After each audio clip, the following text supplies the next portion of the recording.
അപ്പോൾ നമുക്കിന്ന് എളുപ്പത്തിലൊരു രസം ഉണ്ടാക്കിയാലോ. അപ്പോൾ അതിന് വേണ്ടിയിട്ട് 4 ടൊമാറ്റോയും കുറച്ച് വെളുത്തുള്ളിയും ഉണ്ട്. ഇതെല്ലാം ഒന്ന് നമുക്ക് ക്ലീൻ ചെയ്തിട്ട് ഒന്ന് വേവിച്ചെടുക്കാം.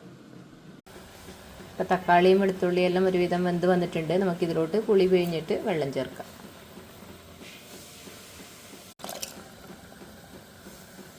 അപ്പോൾ ഇതൊക്കെ നന്നായി വെന്ത് വന്നിട്ടുണ്ട്. നമുക്കിതൊന്ന് അരിച്ചെടുക്കാം.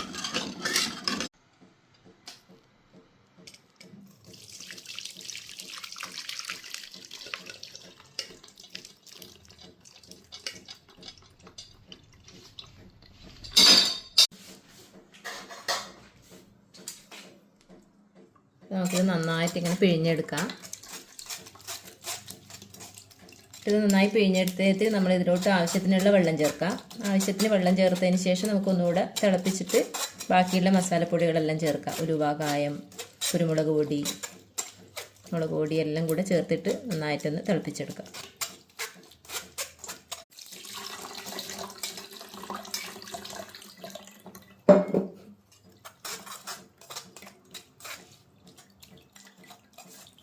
അപ്പോൾ നമുക്കിതൊന്ന് തിളപ്പിച്ചെടുക്കാം. എന്നിട്ട് മസാലപ്പൊടികളെല്ലാം ഇതിൽ ചേർക്കാം.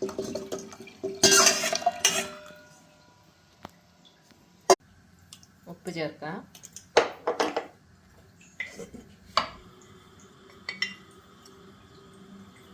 കുറച്ച് മുളക് പൊടി,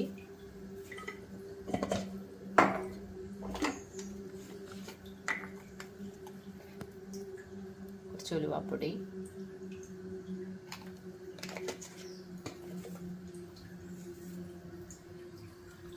കായത്തിൻ്റെ പൊടി,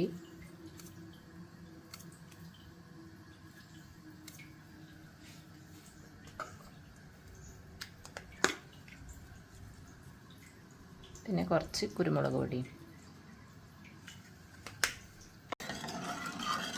ഇതൊന്ന് നന്നായിട്ട് തിളച്ച് വരുമ്പോഴത്തേക്ക് നമുക്ക് മല്ലിയില കൂടെ ചേർത്ത് വാങ്ങി വെക്കാം. നമുക്ക് രസത്തിലൊരു മല്ലിയില കൂടെ ചേർക്കാം. എന്നിട്ടൊന്ന് കടുക് പൊട്ടിച്ചൊഴിക്കാം.